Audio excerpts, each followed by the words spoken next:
ಒಬ್ಬ ಮನುಷ್ಯನಿಗೆ ದಿನಕ್ಕೆ 50,000 ಇಂದ 60,000 ಥಾಟ್ಸ್ವರೆಗೂ ಬ್ರೈನಲ್ಲಿ ರಿಲೀಸ್ ಆಗ್ತಾ ಇರುತ್ತೆ. ಸೊ ಪ್ರತಿಯೊಂದು ಥಾಟ್ಗೂ ಒಂದು ವೈಬ್ರೇಷನ್ ಹಾಗೂ ಫ್ರೀಕ್ವೆನ್ಸಿ ಅಂತ ಇರುತ್ತೆ. Every thought vibrates at a certain level of frequency. Just ನಿಮ್ಮ ಹಾರ್ಟ್ ಮೇಲೆ ನಿಮ್ಮ ಕೈ ಇಟ್ಕೊಂಡು ನೋಡಿ, ನಿಮ್ಮ ಹಾರ್ಟು ಕೂಡ ವೈಬ್ರೇಟ್ ಆಗ್ತಾ ಇದೆ. It is also vibrating in a certain frequency. Thoughts ಹೇಗೆ ಅಂತಂದರೆ ಅದು ಒಂದು ರಾಕೆಟ್ ಥರ ಅಂತ ಅಂದ್ಕೊಳ್ಳೋಣ. ಈಗ ರಾಕೆಟ್ ಮೇಲೆ ಹೋಗಬೇಕು ಅಂತಂದರೆ ಅದಕ್ಕೆ ಫ್ಯೂಯಲ್ ಅಂತೂ ಬೇಕೇ ಬೇಕು. ಸೊ ಇಲ್ಲಿ ಫ್ಯೂಯಲ್ ಏನು? ಫೀಲಿಂಗ್ಸ್. ನಿಮ್ಮ ಥಾಟ್ ರಾಕೆಟ್ ಆದರೆ ನಿಮ್ಮ ಫೀಲಿಂಗ್ಸ್ ಬಂದು ಅದಕ್ಕೆ ಫ್ಯೂಯಲು. ಇವಾಗ ಫ್ಯೂಯಲ್ ಇಲ್ದಿರ ರಾಕೆಟ್ ಮೇಲೆ ಹೋಗುತ್ತಾ? 100% ಹೋಗಲ್ಲ. ಫ್ಯೂಯಲ್ ಇಲ್ದಿರ ರಾಕೆಟು ಹೇಗೆ ಮೇಲೆ ಹೋಗಲ್ವೋ ಹಾಗೆ ಫೀಲಿಂಗ್ಸ್ ಇಲ್ದಿರ ನಿಮ್ಮ ಥಾಟ್ಸು ವರ್ಕ್ ಆಗಲ್ಲ. ಅದಕ್ಕೆ 50,000-60,000 ಥಾಟ್ಸ್ ಏನು ರಿಲೀಸ್ ಆಗುತ್ತೆ ಎಲ್ಲವೂ ವರ್ಕ್ ಆಗಿಬಿಡಲ್ಲ.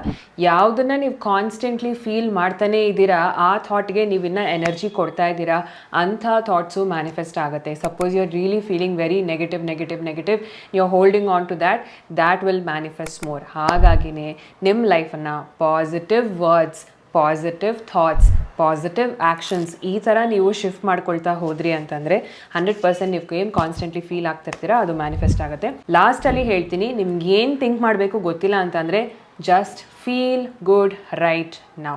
That's all.